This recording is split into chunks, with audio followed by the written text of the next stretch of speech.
He told me that I want to share with you, but like I said, and I didn't realize how important that was. The fact that he gave me the revelation that I was his son and Jesus was my brother. Until 1999. Now this was 93, December 93. In June of 1999, I started going to a church. I left out something. I went to the Worldwide Church of God for a year. And while I was going there, by then Herbert Armstrong had died. They had a different pastor general. God was leading him into a lot of truth. He was trying to get it across to the church, and they lost, in a few months, they lost half the people, because they couldn't accept the fact that they were wrong. That's the way religion is. Or religious people. They cannot accept the fact that maybe I'm wrong. As we get to know y'all more, as I get to know y'all more and more, I may tell you some things that you'll find hard to believe. Anytime I'm up here talking, or if I'm talking to you, I'm telling you what I believe, and I know God's told me. But I was wondering that the lady that sat right there last Thursday, she asked a question. She said, "Why am I here?" Virginia. You remember that? Virginia.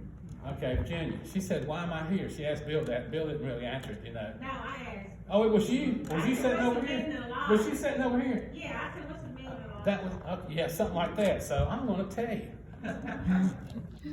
I'm going to tell you why we're here, why you're here. Why has God brought you here?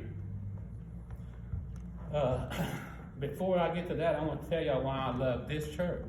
And I've only been going here a short time.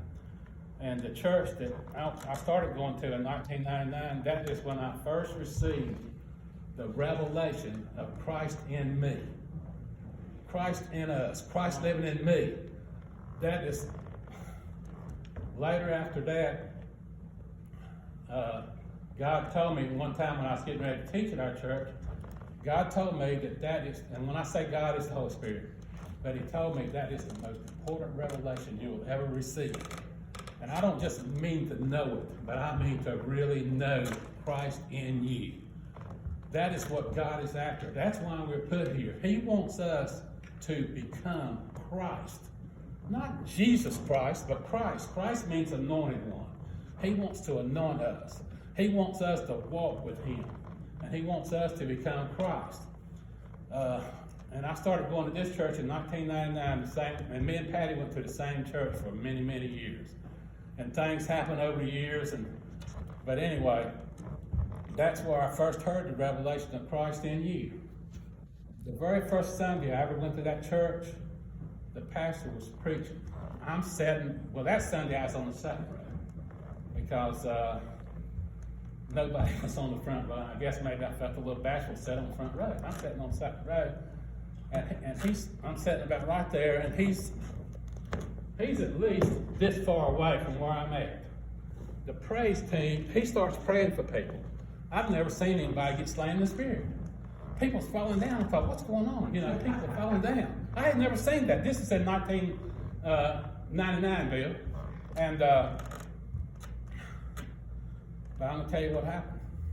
I'm loving it. They were playing, contemporary praise and worship. I'm loving the music. I've never really heard anything except choir songs, old choir songs. And I'm loving the music. I'm loving everything about it. But because of what I turned out to be not a real good experience of going to the Church of God, the Worldwide Church of God, I thought, I'm sitting there praying, Lord, is this where I need to be? Is this where you want me? And he's praying for people that are falling down. And while he's praying for them, the praise team is playing music over the loudspeakers. You couldn't hear a word he's saying. Unless if you were standing behind the person he's praying for in case they fell, maybe you could have heard his prayer.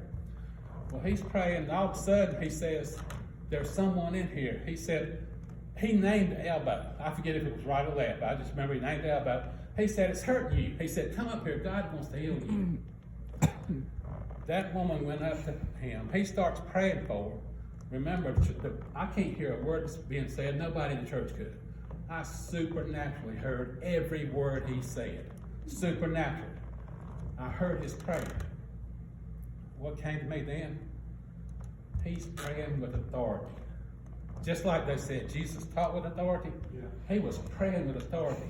Come on. And the people, and I knew he was praying with authority, and I knew that he's not praying for her, hoping she's going to be healed, thinking maybe she's going to be healed, but he knew she was being healed. Yes, absolutely. You know, he knew it was praying. I could hear it.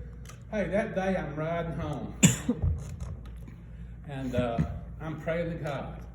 I had loved everything about it. But like I said, I had gotten involved with the Church of God for about a year, and it turned out that I put myself in bondage, and a lot of things happened, which I'm not going into right now. So I'm praying, God, is this where you want me? You know, is this where I need to go?